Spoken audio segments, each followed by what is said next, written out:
हे welcome back everyone. आज इस video में मैं आपसे बात करने वाला हूँ डिल्यूजन के बारे में।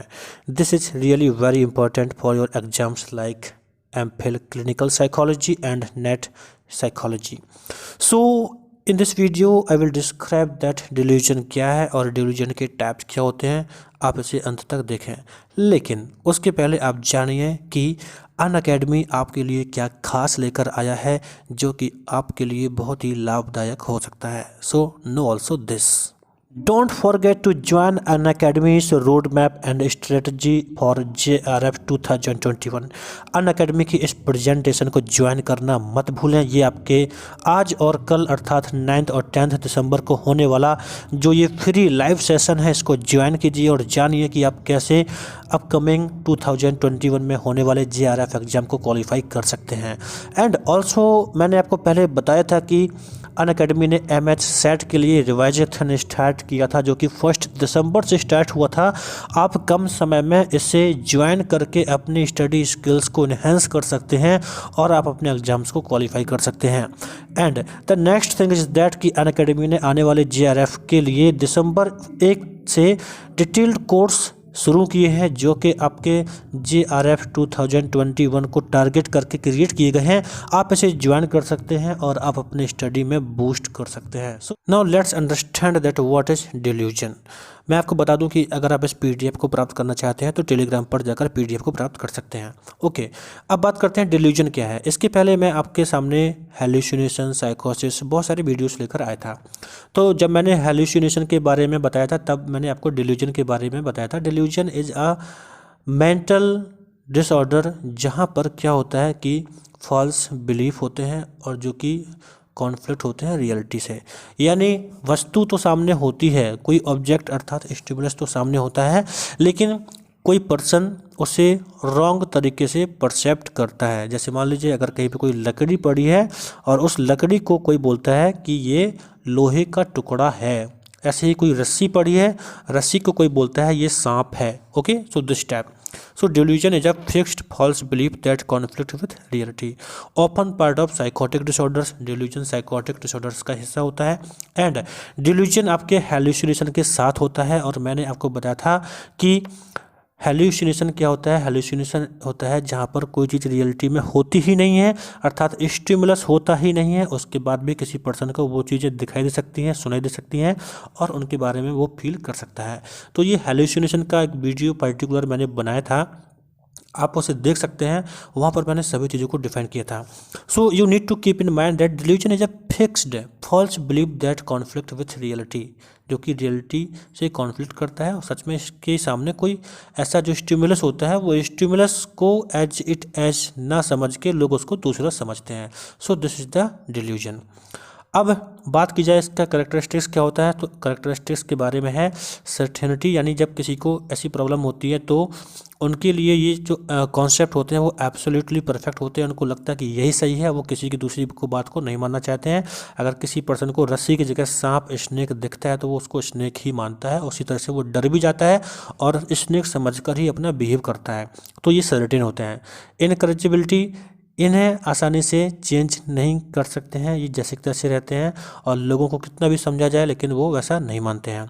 इनप्लॉजिबल कंटेंट, यानी जो डिल्यूजन्स होते हैं, डिल्यूजन में ये जो चीज़ें होती हैं ये अनप्लॉजिबल होती हैं और अनट्रू होती हैं, सही नहीं होती, गलत होती हैं।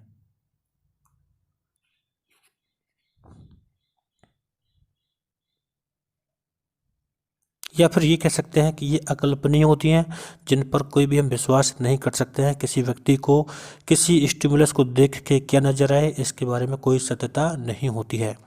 Now the next thing is that कि इसके टैब्स क्या होते हैं। तो टैब्स आपको इसके बारे में अवश्य सीखना है, क्योंकि एग्जाम्स में कभी कभी सीधा आपको एक सिचुएशन दी जाती है और पूछा जाता है कि ये किस तरीके का डिल्यूजन हो सकता है। तो जैसे कि आप देखिए आपके सामने यहाँ पर लिखा हुआ है, पहला एरिटोमेनिया। एरिटोमेनिया डिल्यूजन ऐसा डिल्यूजन होता है जिसमें किसी व्यक्ति को दूसरे व्यक्ति से लव होने का एहसास होता है। Delusion in which someone believes that another person is in love with him और हर, ऐसे हो सकता है यहाँ पे। तो जैसे मान लीजिए कोई व्यक्ति टेलीविज़न देखता है तो टेलीविज़न में कोई एंकर है या कोई एक्टर है तो कह सकता है कि वह मुझसे प्यार करती है और वो इसलिए मुझे इशारे करती है, ऐसा वो पर्सन फील कर सकता है। सो जब किसी व्यक्ति को किसी से लव की बात हो और वो इरेशनल हो, वहाँ पर सत्यता हो ही नहीं सकती है, तो उसे बोलते हैं एरिथ्रोमेनिया। Next, nihilistic delusion. ये क्या होता है? The belief that one self a part of one's body और the real world does not exist और हैज़ बीन डिस्ट्रॉयड। यानी किसी व्यक्ति को लगता है कि उसके बॉडी का कोई पार्ट है वो है ही नहीं। जैसे मान लीजिए कोई पर्सन है, वो सोचता है कि उसका ये हैंड है ही नहीं, उसको यानी समझता है नहीं है, या उसको हटाने का एक कॉन्सेप्ट बनाता है कि ये उसके बॉडी में ये पार्ट है ही नहीं। और इसी तरह से वो वर्ल्ड में किसी चीज़ के ना होने की बात भी कह सकता है, या कह सकता है कि संसार नष्ट होने वाला है या संसार को नष्ट कर दिया गया है, ऐसे भी बात आ सकती है। शुद्ध से सीधा निहिलिस्टिक डिल्यूजन। इसके बाद आता है ग्रैंडाइज। इसमें क्या होता है कि कोई पर्सन अपने आप को बहुत ज़्यादा शानदार, एकदम से नॉलेजफुल पर्सन समझता है। So a person with this type of delusion disorder has an over inflated sense of worth, power, knowledge and identity. उसको लगता है कि उससे ज़्यादा सर्वशक्तिमान, नॉलेजफुल कोई है ही नहीं। So this is the grandiose delusion. Next is the persecutory. इसमें क्या होता है? People with this type of delusional disorder believe that they are being mistreated और that someone is spying on them और प्लानिंग टू हार्म देम। उनको हमेशा ऐसे ही लगता रहता है कि लोग उन्हें परसिक्यूट कर रहे हैं या उनको पीछे कर रहे हैं, उनके बारे में जासूसी कर रहे हैं और उनको नुकसान पहुंचाना चाहते हैं। आपने कई बार डेली लाइफ में देखा होगा कि कुछ लोगों को ऐसे डाउट हो जाते हैं कि हर हमेशा मेरी ही ताका झांकी क्यों करते रहते हैं। ऐसे ही कुछ नॉर्मल चीज़ें भी आपको देखने को मिलती हैं, बट ये जब बहुत ज़्यादा प्रॉब्लमेटिक हो जाती हैं तो ये परसिक्यूटरी डिल्यूजन भी हो सकता है। Now next is somatic delusion. आपने सोमैटिक डिल्यूजन के बारे में समझने के लिए, तो सोमा का मतलब बॉडी से होता है, तो इसमें होता है क्या कि जिसको सोमैटिक डिल्यूजन होता है, that person believes that something is physically wrong with an individual. मतलब कोई पर्सन सोचता है कि उनके बॉडी में कोई प्रॉब्लम है। जैसे आपने सोमैटिक फॉर्म डिसऑर्डर के बारे में नाम सुना होगा, तो उसमें क्या होता है कि किसी पर्सन को बार बार लगता है कि नहीं उनके बॉडी में कोई प्रॉब्लम है, तो वो बार बार हॉस्पिटल जाना चाहते हैं। तो ऐसे ही सोमैटिक डिल्यूजन में किसी पर्सन को लगता है कि नहीं अभी बॉडी में कोई प्रॉब्लम है, इस वजह से उनके जो बिहेवियर होते हैं वो बहुत ही इलॉजिकल हो सकते हैं और बहुत ही रिपीटेटिव हो सकते हैं। इसके बाद है नेक्स्ट कॉजेज। इसके कारण क्या हो सकते हैं, यानी डिल्यूजन के कारण क्या हो सकते हैं? तो डिल्यूजन के कई कारण होते हैं, जिसमें जेनेटिकल कॉज भी देखने को मिलते हैं, बायोलॉजिकल, साइकोलॉजिकल और एनवायरमेंटल फैक्टर्स भी ऐसे फैक्टर्स होते हैं जो कि डिल्यूजन के फैक्टर बन सकते हैं।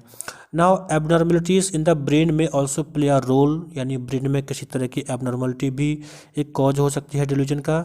और एन इम्बैलेंस ऑफ न्यूरोट्रांसमीटर्स में increase the likelihood that an individual will develop delusion. Neurotransmitter में इम्बैलेंस होने की वजह से भी प्रॉब्लम हो सकती है। Trauma and stress also can trigger delusions, यानी ट्रॉमा और स्ट्रेस भी किसी पर्सन के लिए डिल्यूजन की कंडीशन को क्रिएट कर सकते हैं, but it depend on the individual person कि किस तरह के ट्रॉमा को वो फेस कर पाता है, कैसा फेस नहीं कर पाता है। Now here are some different types.